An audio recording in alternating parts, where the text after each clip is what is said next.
کائنات کا حسن اپنے کمال پر پہنچا نا تو انسان تخلیق پذیر ہوا. کائنات کا حسن اپنے نقطہ عروج پر پہنچا تو انسان بنا. اور یاد رکھیے، سن لیجئے، انسانیت کا حسن اپنے نقطہ کمال پر پہنچا تو وجود مصطفیٰ تخلیق پذیر ہوا. یہ وہی حسن تھا جو پھیلا، کائنات حسن کے جلووں کی مانگ بھر گیا اور سمٹا تو چہرہ مصطفیٰ بن گیا. میرے آقا صلی اللہ علیہ وسلم سر کے بال سے لے کر پاؤں کے ناخن تک معجزہ ہے. سر کے بال کا معجزہ، ہرقل بادشاہ کی پگڑی میں جائے منہ مبارک، اسے سر درد سے نجات مل جاتی ہے. خالد بن ولید کی ٹوپی میں جائے، ہر جنگ میں انہیں فتح مل جاتی ہے. آنکھ مبارک کا معجزہ دیکھیے، نبی پاک صلی اللہ علیہ وسلم نے نماز ادا فرمائی، پیچھے دیکھ کر بندے سے کہا کہ آ جا، تو اللہ سے نہیں ڈرتا؟ اے صحابہ تم کیا سمجھتے ہو، جب میں امامت پر ہوتا ہوں مجھے آگے نظر آتا ہے؟ رب کعبہ کی قسم، جس طرح اپنے آگے دیکھتا ہوں اس طرح اپنے پیچھے بھی دیکھ لیتا ہوں. تمہارے دل میں اٹھنے والا خشوع و خضوع، وہ جو کیفیت ہوتی ہے، وہ بھی نگاہ مصطفیٰ سے پوشیدہ نہیں ہے. لعاب دہن کا معجزہ دیکھیے. What is saliva? You know what is saliva? In medical terminology, saliva is a gastric juice. It's a digestive enzyme. جب آپ کھانا کھاتے ہیں، بوٹی پیٹ میں جاتی ہے تو پیٹ میں جاتے ساتھ ہی خون میں گھومنے تو نہیں لگ جاتی نا. انزائمز ہے، ایک پورا پروسیس ہے. یہ گٹ ہوتی ہے پوری، تھوک اس کو گھلاتا ہے. یہ جو ذائقہ آپ کو کھانے میں آتا ہے تھوک کی وجہ سے آتا ہے.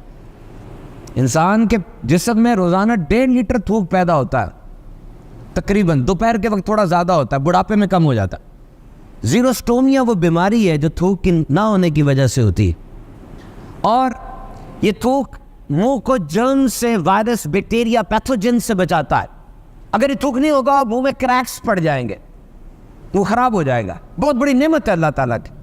اور یہ جو کھانے کو ہم چباتے ہیں اور پھر اس کو پیچھے دھکیلا جاتا ہے، یہ تھوک کی وجہ سے دھکیلا جاتا ہے. This very big blessing your سلائیوا، یہ ڈائجسٹیو انزائم ہے. لیکن سائنس کہتی ہے یہ کنٹیجیس ہوتا ہے، اس میں جراثیم ہوتے ہیں. میرا تھوک یہاں سے وہاں جائے گا، میرے جراثیموں کو بھی لے کر جائے گا. اور تھوک لگ جائے، اپنا بھی لگ جائے تو کراہت ہوتی ہے.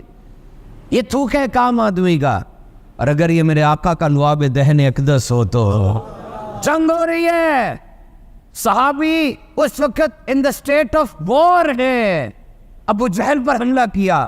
امیر حمزہ سے پوچھا تھا، امیر حمزہ رضی اللہ تعالیٰ سے پوچھا، بتائیے یہ ابو جہل کون ہے؟ یہ میرے آقا کو گالیاں نکالتا ہے، میں نے اس کو نہیں چھوڑنا. آج چیلوں کی طرح، عقاب کی طرح جھپٹے ابو جہل پہ حملہ کیا. ابو جہل کی طرف سے کاؤنٹر اٹیک ہوا، ان کا بازو کٹ گیا. پورا نہیں کٹا، گوشت کا ایک تسمہ لٹک رہا تھا. اب وہ لڑنے میں پرابلم کرتا تھا، پاؤں نیچے رکھا اور سارا کا سارا بازو اتار دیا اور حضور کی بارگاہ میں آ گیا. اور اگر یا رسول اللہ آیا تو آپ کی شان پہ گردن کٹانے، اپنی جان مارنے، شہید ہونے. بازو کٹ گیا، کیا کرو؟ اب دیکھو what was the condition at that time. Just guess. It was more than 1400 years back. No medical science.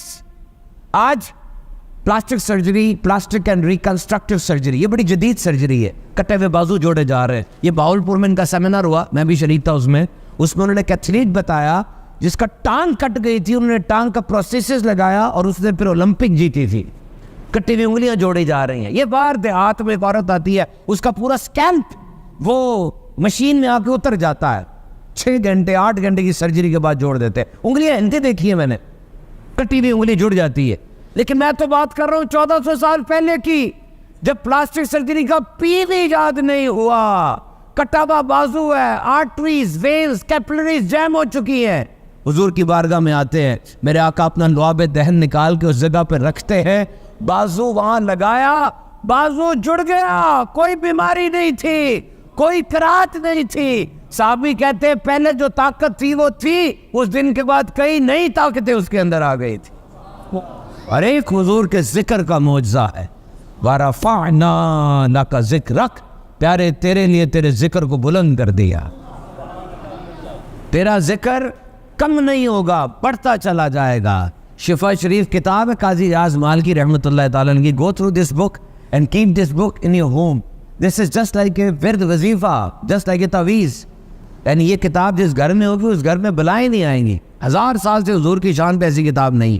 بہت مستند کتاب ہے، پڑھا کرے نبی پاک صلی اللہ علیہ وسلم کی زندگی پر. اپنے بچوں کو ہارورڈ پڑھاتے ہیں آپ، آکسفورڈ کا سلیبس پڑھاتے ہیں آپ، جدید ترین سلیبس پڑھاتے ہیں، اور میرے آقا علیہ الصلوۃ والسلام نے ایک سلیبس عطا فرمایا، نصاب کہا اپنی اولاد کو 3 چیزیں سکھاؤ، انہیں اپنے نبی کی محبت سکھاؤ، میرے اہل بیت کی محبت سکھاؤ، انہیں قرآن سکھاؤ۔ اس طرح کی کتابیں خرید کے رکھا کرے۔ شفا کے اندر لکھا ہے، شفا شریف میں لکھا ہے کہ ذکر مصطفیٰ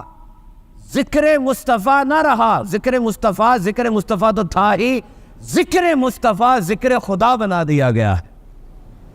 جو پیارے آقا علیہ الصلوۃ والسلام کا ذکر کرتا ہے وہ ایسا ہی ہے جیسے اس نے اللہ کا ذکر کیا۔